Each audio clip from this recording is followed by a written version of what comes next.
Hi, I'm Kieran from GigCrafter, and in this short tutorial we're going to show you how you can assign open shifts using our drag and drop feature. So we'll start with Monday, and I'm going to open up my overview, and in this instance I have got some standard kitchen, bar and waiting shifts.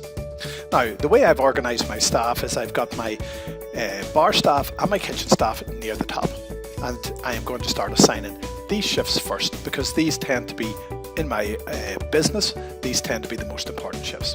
So I'm going to assign my 9 to 5 shift for Monday by simply dragging the shift out, and I'm going to assign this shift to me.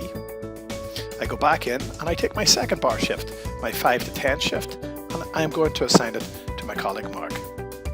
And as I work down through the rota, I take my kitchen shift, I pull it out and I'll assign it to John.